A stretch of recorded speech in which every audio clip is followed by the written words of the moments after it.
Boa tarde. Começamos mais um Debatema do Redação Nota 1000. Meu nome é Marina Lazarim, eu sou a coordenadora de correção da plataforma e hoje vou atuar mais uma vez como mediadora da nossa live. Nesse terceiro encontro, falaremos sobre a importância de proteger os profissionais da saúde no combate ao coronavírus no Brasil. Dentre as perspectivas possíveis para abordar o nosso contexto atual de pandemia, vamos tratar do assunto que prioriza discutir medidas de proteção dos agentes que trabalham no setor da saúde e que estão combatendo o coronavírus diariamente.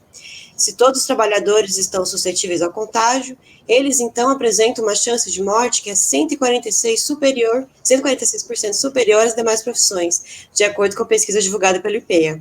Nesse quadro, quais medidas podem ser tomadas para diminuir esse índice? Para debater conosco, nós convidamos dois membros da equipe pedagógica, Cássio Albuquerque, assistente de coordenação pedagógica, e a Júlia Ferreira, que trabalha no setor de monitoramento e de treinamento de corretores da plataforma. Cássio, como você foi quem elaborou esse tema, vou pedir que você faça as honras e inicie a nossa conversa. Então, qual introdução você faria para essa proposta e qual a tese seria defendida no seu texto? Vamos lá. Eu escolhi um caminho bastante seguro para essa redação. Embora seja um tema muito pertinente, assim, eu não acho que essa proposta vá cair no Enem, né? Seria muito manjado, por assim dizer. Mas, justamente porque a gente tem muita informação sobre a pandemia, eu achei legal ficar um pouco restrito à proposta. Então, eu não fiz pesquisas para além da elaboração do tema. Fiz a proposta, mas para fazer a minha redação, eu fiquei ali dentro do que eu já tinha estabelecido, dentro dos textos motivadores. A minha introdução saiu de lá. Saiu do texto 1 e do texto 2, principalmente. Então, eu vou ler para vocês, para ficar mais fácil assimilar, e aí eu comento a estrutura do que eu fiz. Vamos lá, deixa eu abrir a minha redação aqui. Vou começar. Introdução. Profissionais da saúde fazem o juramento de empenharem-se na proteção da vida humana, sendo esse o fundamento da sua ética profissional. Na filosofia clássica, inclusive, a noção de ética tem o sentido mesmo de viver bem, de assumir um comportamento que permita a existência de si e do outro. Contudo, quando se trata de proteger os trabalhadores da saúde nesse cenário da atual pandemia no Brasil, a sociedade e o Estado falham, uma vez que muitos desses profissionais, estão entre as vítimas da Covid-19. É dever de todos contribuir para reparar as fragilidades do sistema público de saúde e cuidar de quem está na linha de frente do combate ao coronavírus. Como eu disse, eu preferi uma estratégia mais de segurança mesmo. A minha contextualização, que é a primeira parte da estrutura, da introdução, a contextualização, a problematização e a tese. Eu busquei falar um pouco de ética profissional. Quer dizer, eu peguei um tema mais amplo, a minha estrutura parece um funil mesmo. Eu peguei algo mais amplo, aí o problema e a tese, né? Quem tiver perdido em fazer a introdução, inclusive, os alunos que não souberem, pensa nesse formato, né? Vai de um caminho mais amplo para a problematização e para a tese na sequência. Eu procurei falar da ética profissional para falar que os médicos, enfermeiros, técnicos de enfermagem, todo o pessoal que trabalha na área da saúde cuida da gente, cuida da sociedade, mas eles não são cuidados. Não existe uma recíproca verdadeira aí, né? Existe uma contradição. Exatamente, não tem essa correspondência. Para falar que não, aí eu ensaiei, quer dizer, coloquei uma definição própria de ética, uma definição que eu busquei no meu repertório, né? No sentido mais clássico, que era para os gregos, e eu saio daqui para falar de ética, para falar que a sociedade e o Estado não desempenham esses mesmos valores quando vai cuidar dos agentes de saúde, e aí eu faço o problema, concentro o problema, eu falo, olha, contudo, quando se trata de proteger os trabalhadores da saúde, na pandemia, o Estado falha, o Estado e a sociedade falham. E aí a tese, que é o meu posicionamento diante desse problema, que é dever de todos contribuir para reparar as fragilidades do sistema público, meu primeiro desenvolvimento, e cuidar de quem está na linha de frente do combate ao coronavírus, que é o segundo. A minha tese, então, já desenha ali o que eu vou dizer nos parágrafos seguintes. Eu só queria fazer, antes de encerrar o comentário da introdução, eu queria dizer que essa estratégia de ficar de ficar um pouco restrito ao que tem a proposta, ela não é prejudicial. Vocês vão acabar vendo que, desde que eu aprofunde a discussão e que eu trabalhe alguns temas, que eu traga repertórios que estão fora da coletânea, eu posso usar só a discussão que está ali dentro para poder avançar. Beleza? Que é o planejamento, né? Isso é da parte de planejamento. Mas é interessante também mencionar que é importante o aluno trazer um repertório além dos textos motivadores, né? Ele pode claro. usar a coletânea, interpretar ali os fatos da coletânea, mas para ele tirar uma nota mais alta na competência 2, é importante que ele traga um repertório próprio, né? Isso, foi isso que eu quis dizer. Ele traz um repertório próprio, ele pode arriscar, mas mas ele não precisa, por exemplo, ter domínio de toda a discussão, de discussões que vão além do texto, sabe? Sim. Ele pode se concentrar no problema que está ali para desenhar a redação dele. Quando o tema, inclusive, for algo, sei lá, muito difícil de ser elaborado, um tema que você não abordou ao longo do ano, e, poxa, como fazer para escapar desse tema fechado? Não é o caso dessa proposta, mas eu acho que a estratégia rola bem também. Perfeito. Ju, então agora vamos para a sua introdução e para a sua tese. Então, já tratando na estruturação da introdução, como o Cássio mencionou, que a gente tem a contextualização temática, a problematização e a tese, a contextualização temática, eu traria o próprio contexto da pandemia, já colocaria, porque é muito importante que os elementos da fase temática também estejam expostos na redação, né? Então, já de início, né? No Brasil, exatamente. E como já tem no Brasil, contextualização tanto da temática quanto espacial também do Brasil, com o surgimento da pandemia do coronavírus, e traria a problematização, como essa pandemia evidenciou a necessidade que a gente tem de políticas públicas mais concisas, mais que consigam resolver uns problemas que a gente já tem, visto que a pandemia já demonstrou, abriu essas fissuras que a gente já tem aqui. Então, a minha problematização, ela iria num caminho meio que oposto. Em vez de falar meios que a gente teria para proteger os profissionais da saúde, eu vou trazer questões, o que a gente não faz, que corrobora para essa problemática. Então, desse modo, uma situação sem precedentes de pandemia e também sem previsão de findar, a gente tem, é muito importante que a gente proteja aqueles que estão, né, na frente no combate a esse vírus, né, que no caso são os profissionais de saúde. E aí eu traria a minha tese, que para isso é preciso se atentar aos problemas que corroboram para que essa problemática se perpetue, que é a negligência estatal, que é um dos meus argumentos, e a desigualdade social no país. Então, a problematização, como eu mencionei, iria na contramão, no que não está sendo feito ou o que está sendo feito para que os profissionais não estejam protegidos, né? Então, essa seria a minha tese e a minha introdução, no geral. Tá certo. Cássio, então agora vamos ao primeiro parágrafo de desenvolvimento, que seria trabalhar, que é dever de todos cuidar dos trabalhadores da saúde, certo? Isso, o dever de todos contribuir para reparar as fragilidades do sistema público de saúde. Então, eu posso tanto ter esse olhar abrangente para que todos ajam, a sociedade e o Estado, que é o que eu vou retomar, inclusive, lá na conclusão, como esse aspecto de fragilidade. A Júlia mencionou algo agora que eu achei bastante interessante, que é justamente o fato da pandemia ter aumentado os problemas que a gente já tinha, né? De abrir fissuras e tudo mais. É bem por aí o meu desenvolvimento. Acredito que ela mencionou foi nem assim de certo aumentou, mas assim escancarou, né? Eu entendi dessa forma. Perfeito. Então, continua.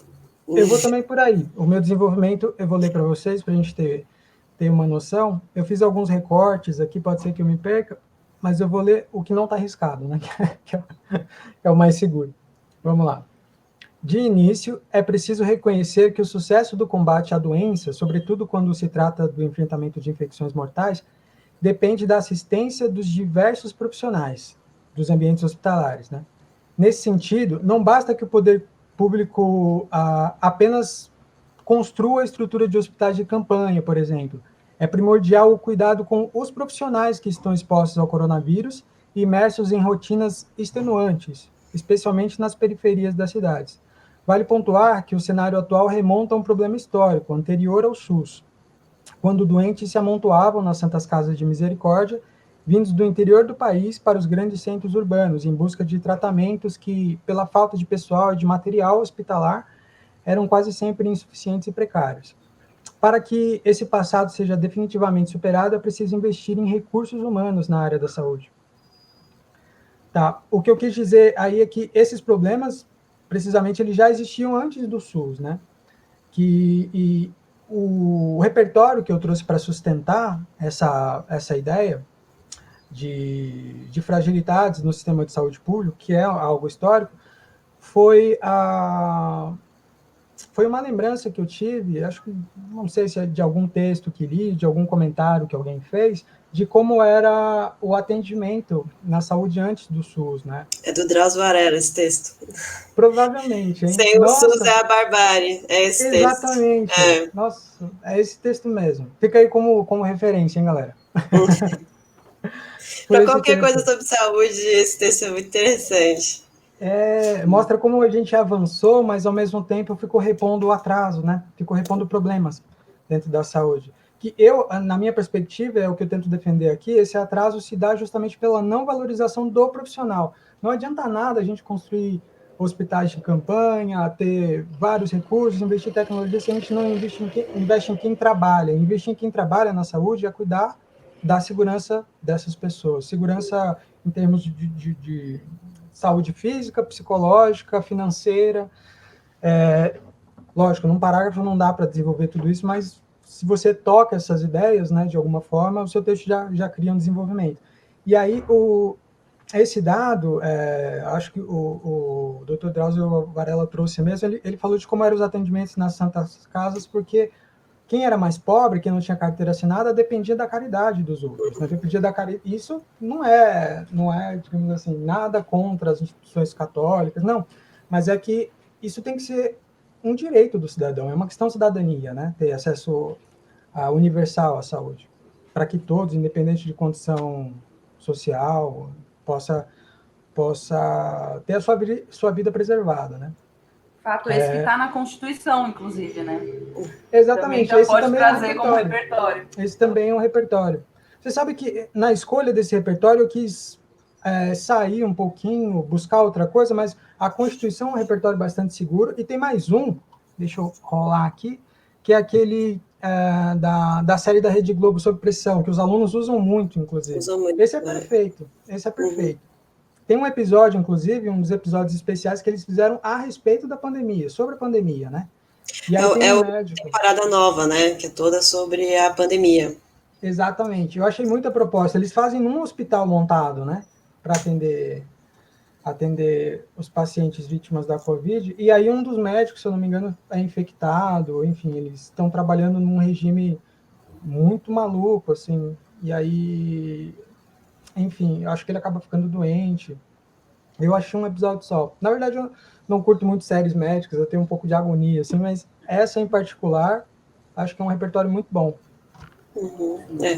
Eu fiquei por aí, eu usaria qualquer um desses repertórios. E acho que um outro que eu já sei que a Ju vai usar, mas eu não quero dar spoiler da redação dela. Bom, então vamos para o seu desenvolvimento, Ju, antes que o Cássio dê o spoiler. Então, como eu vou falar de negligência estatal, esse é um leque que dá para se abrir em vários âmbitos também. Eu vou só dar uma pincelada, por exemplo, você pode falar de educação, de conscientização da população, é um leque que dá para abrir na negligência estatal. Mas o que eu escolhi foi também uma comparação, como o Cássio mencionou, só que ao invés do Brasil de antes do SUS, eu digo o Brasil de antes da pandemia, né? Então, no que diz respeito à negligência estatal, a gente pode citar o baixo planejamento e baixo investimento no setor de saúde, que interfere diretamente nos profissionais que trabalham na área, né? Então, em 2016, a gente teve a Emenda Constitucional 95, que foi aprovada e congelou do teto de gastos, né? E congelou por 20 anos e continua vigente os investimentos em educação e também na saúde, né? Então, dentro desse projeto, o orçamento para a área da saúde começou a decair, Tanto que em 2019, o presidente do Conselho Nacional de Saúde informou que foi aproximadamente de 20 bilhões a perda que a gente teve. Isso sem contabilizar o ano de 2020, que já estamos no final, já acabou. Imagina a quantidade do valor que não poderia ser investido tanto para garantir o bem-estar dos profissionais de saúde quanto da população, né? Então, ela continua vigente nessa situação atípica. Esse já é um repertório legitimado e válido também, vale pontuar. Ela está vigente ainda, essa emenda constitucional, e afeta diretamente os profissionais de que maneira? Uma pesquisa intitulada A Pandemia da Covid-19 e os Profissionais de Saúde no Brasil, que foi feita pelos Núcleos de Estudos de Burocracia em parceria com a Fiocruz, informou que os médicos, né, os profissionais, não só os médicos, enfermeiros, os profissionais de saúde, não receberam um treinamento adequado. 8 a cada 10 dos profissionais de saúde têm medo de lidar com essa situação atípica, porque não tiveram uma preparação. A gente sabe como população, inclusive, que no começo dessa pandemia, e inclusive até agora, já que a gente não tem acesso tão vasto a tudo, porque a gente sabe dessa pandemia, né? Que a gente não sabe muita coisa, o medo que a gente tinha de lidar com essa situação nova, né? Agora, imagina os profissionais de saúde que têm que lidar com isso diretamente, por vezes mais da metade do dia, lidando com a proximidade desse fato tão desconhecido, né? E também o congelamento dos gastos, né, fez com que o Estado não pudesse dar aos profissionais de saúde EPI de qualidade. Tanto que nós temos uma distribuição muito baixa, muitos profissionais dentro dessa pesquisa também que eu já mencionei, informaram que não tinham EPIs de qualidade. Então, sem recursos, sem orientações e proteções necessárias, né, os trabalhadores eles se encontram numa situação extremamente delicada. E a consequência é que uma boa parcela desses profissionais está sob estresse e sobre problemas de saúde mental, sendo que a pandemia não tem data ainda para acabar. Então, nós temos pessoas lidando de frente, na linha de frente de uma pandemia, que não sabemos como vai ser o proceder, e eles estão fragilizados numa situação extremamente delicada e sem apoio tanto quanto aos EPIs, tanto quanto à saúde mental do Estado. Daí que vem o meu argumento da negligência estatal.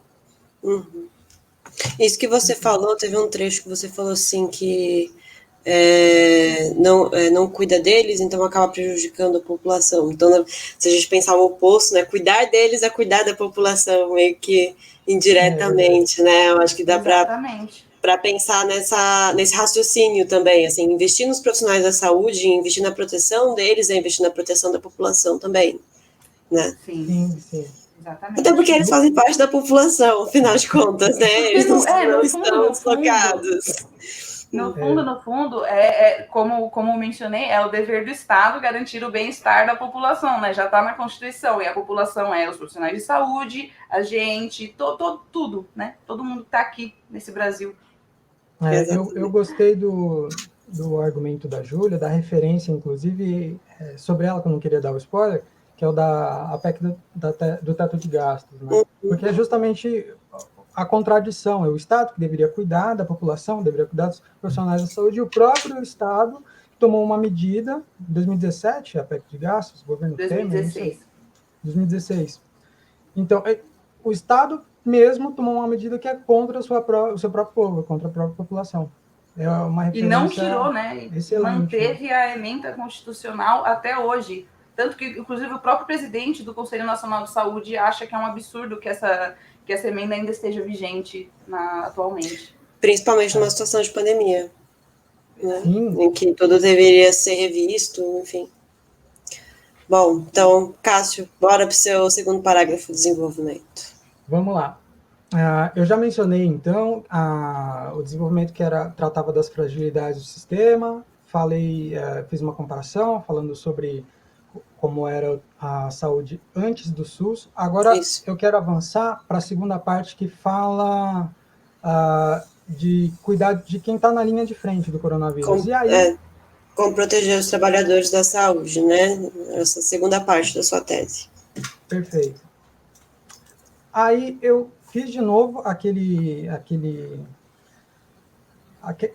aquela estratégia de explorar o que está na coletânea, que é a estratégia mais segura, né? E aí eu me apoiei justamente em um dos textos motivadores, se eu não me engano, o texto 3, que fala sobre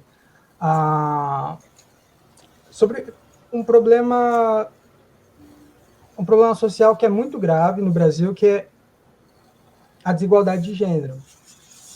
E aí o meu parágrafo ficou assim: ao mesmo tempo, também é importante ressaltar, quer dizer, ao mesmo tempo que a gente reflete sobre as fragilidades do sistema de saúde público, que a gente deve efetivamente superar o passado, ao mesmo tempo a gente também é importante ressaltar que há um fator de gênero bastante explícito nessa pandemia. As mulheres ocupam a maior parte dos postos de trabalho ligados à saúde. Isso no território nacional e no mundo todo, né? Aí, segundo a ONU Mulheres e o COFEM. Esse é um dado que está lá na coletânea.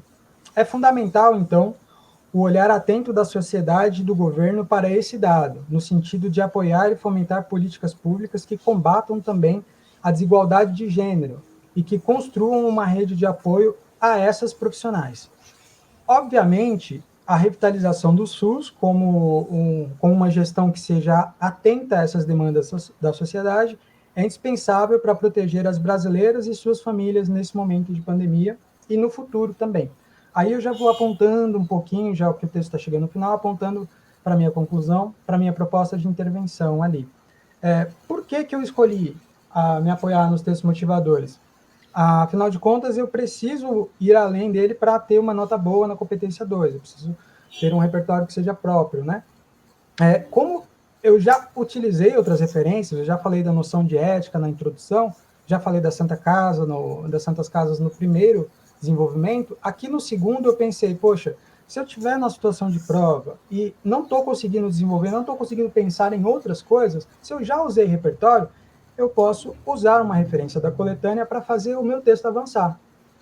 Né? Eu posso garantir ali, ao invés de recorrer a uma citação batida de um filósofo tal, de um escritora tal, eu posso me valer de um dado do texto para fundamentar também a minha argumentação e valorizar ali a articulação, a progressão das ideias e conseguir uma nota boa na competência 3, já que a 2 provavelmente já está garantida, né? O que eu chamo a atenção aqui? Sempre que o aluno for usar um dado da coletânea, ele não pode copiar. Não pode fazer cópia, não pode... Tem que explorar o dado, colocar em outras palavras, enfim, aprofundar a discussão, né? Ele não pode se limitar ao que está lá e jamais copiar, senão as linhas são descontadas e aí ele perde ponto mesmo. Eu fiquei pensando aqui em relação a esse seu segundo parágrafo. Eu acho que, assim, para o aluno, se ele quiser incluir um argumento, assim, que você estava num raciocínio, e aí você, na verdade, inclui um argumento novo, que é trazer essa questão de gênero que você não mencionou na sua introdução, né? Mais ou menos, porque eu disse na introdução que a gente precisava cuidar de quem está na linha de frente. E aí, embora eu não tenha usado essas palavras no segundo parágrafo, eu disse que a maioria dos postos de trabalho ligados à saúde são ocupados por mulheres. Esse é o meu link, né? Eu acho que você podia colocar essa informação já na introdução. Porque aí, quando você chega no seu segundo parágrafo de desenvolvimento, você só retoma a ideia de gênero e você vai falar, pô, se essa profissão não está recebendo a devida atenção, esses trabalhadores não estão recebendo o cuidado que eles deveriam receber, o recorte de gênero ali também fica pior ainda, como se fosse assim, se a gente já tem um problema no mercado de trabalho, que as mulheres recebem menos que os homens, se essa profissão ela é ocupada, a maior parte dela, por mulheres, então você consegue fazer uma associação de que está tendo essa falta de atenção à profissão também tem a ver com recorte de gênero, entendeu? Entendi. O raciocínio que eu levei, você tentar articular esse segundo parágrafo ao que você falou no primeiro e à sua introdução, não trazer o recorte do gênero de maneira muito assim, do nada, sabe? Eu acho que ficaria bom, acho que dá para mudar mesmo, deixar a tese como é dever de todos, contribuir para reparar essas fragilidades do sistema, e cuidar de quem está na linha de frente do combate ao coronavírus e colocar, em especial, as mulheres ou algo assim, né? Exatamente. Porque se esse é um segundo argumento, um parágrafo realmente inteiro de desenvolvimento que você vai trazer, acho interessante, então, você já falar de início que esses trabalhadores da saúde, inclusive, a maior parte deles são mulheres, entendeu? Então, aí você já vai colocar desde a sua introdução que a sua redação tem um recorte de gênero também. Ficaria ótimo. Né? Sim. Então, Ju, vamos para o seu segundo parágrafo de desenvolvimento agora. Sim. Só retomando o ponto final que vocês estavam falando aí, dá para mencionar várias coisas. Eu estava falando também no meu primeiro parágrafo sobre a saúde mental dos trabalhadores e tal. Dá para você trazer esse recorte de gênero falando da dupla jornada da mulher, né? Que a gente tem, da saúde mental da mulher, a mulher médica, a mulher enfermeira, a mulher da área da saúde, mas a mulher, né? Que tem já carrega esse peso. Então, dá para desenvolver bem também, de fato. Mas quanto ao meu segundo parágrafo é sobre desigualdade social, né? Então, caminhando naquele sentido de coisas que ajudam a problemática e não ajudam os profissionais da saúde, nós temos a desigualdade social. Que essa é mais uma das fissuras evidenciadas pela pandemia, né? E que corrobora a perpetuação dela. Então, é necessário observar, desse modo, o recorte social no que diz respeito daqueles que são atingidos pela pandemia, né, pela doença, uma vez que há grupos de pessoas que não têm condições de praticar o isolamento social. Um exemplo são as pessoas que dependem de transporte público, que continuaram as jornadas de trabalho, mesmo quando a gente teve um lockdown ou um fechamento mais assertivo do comércio e da cidade como um todo, né? Porque nós não tivemos questões, por exemplo, também já dá para trazer a negligência estatal de mobilidade, né, urbana. A gente tem ônibus lotados em meio a uma pandemia, que quanto mais aglomerado, mais chance você tem de pegar o vírus, né? E, além disso, um estudo feito pelo Observatório de Conflitos Fundiários da Unifesp concluiu que os trabalhadores mais pobres, que continuaram seus deslocamentos de trabalho, foram as maiores vítimas, né? Então, esse ponto pode ser, inclusive, ratificado pelo próprio site da Prefeitura de São Paulo, que mostra onde teve maior incidência de casos e de mortes de coronavírus, e esses são os distritos localizados na periferia, como Sapopemba, Brasilândia. Então, nós temos um recorte social muito evidente de quem é atingido por essa pandemia, né? E de quem é atingido e tem menos chance de fazer isolamento, mais chance de contagiar e de ser contagiado. Então, isso é muito relevante, porque para que haja devida proteção daqueles que estão na linha de frente, né, dos profissionais da saúde, a gente precisa que a pandemia seja contida, a gente precisa que a pandemia seja minimamente assim tratada como tal. Né? O que retoma o ponto mencionado na introdução sobre a relevância da gente ter políticas públicas mais assertivas, né? Então, nós precisamos de lidar com essa assistência à população como um todo, que foi o que a gente mencionou, para que assim não tenhamos leitos lotados, hospitais lotados e profissionais da saúde também com a cabeça lotada, com a agenda lotada, e que a gente consiga não ajudar a pandemia, mas ajudar os profissionais de saúde. Né? Segundo o parágrafo de desenvolvimento, de certa forma, ele desenvolve o que você mencionou no primeiro, porque essas pessoas estão saindo, elas estão se expondo, elas estão pegando transporte lotado, elas continuam a trabalhar, porque existe também uma negligência estatal do outro lado, que não é também na saúde, que é dentro do âmbito da desigualdade social, enfim. Então, eu acho que seria interessante, nesse segundo parágrafo de desenvolvimento, você evidenciar também um pouco esse movimento que você fez no seu primeiro, para poder articular ainda mais os dois parágrafos, entendeu? Os dois argumentos é como se fosse uma consequência do outro, fica uma coisa mais entrelaçada, e aí a sua argumentação não fica com nenhuma lacuna, não fica nenhum salto. Bom, então, Cássio, vamos para a sua conclusão e a sua proposta de intervenção. Vamos lá. Conclusão e proposta. Eu vou ler porque ela fica muito mais sintética do que se eu ficar explicando. Tá. Vai. Em suma, diante dos argumentos apresentados, é possível concluir que a atenção aos trabalhadores da saúde, em especial às mulheres, é fundamental para que a sociedade brasileira possa superar tanto a pandemia quanto o passado de precariedade do sistema de saúde. Essa é a conclusão, né? E a proposta? A proposta, eu vou contar nos dedinhos. Assim, Pode contar. Acho interessante isso, você mostrar. Vamos lá. Assim, é necessária a atuação do Ministério da Saúde, que deverá priorizar uma nova gestão de recursos nos hospitais vinculados ao SUS, por meio do uso de fundos emergenciais e verbas já destinadas ao combate ao coronavírus, a fim de que as equipes tenham EPIs adequados, plantões e folgas devidamente organizados e assistência integral às necessidades básicas de suas famílias, para que possam trabalhar com segurança efetiva nesse momento tão difícil. Então, eu tentei fazer na ordem mesmo, né?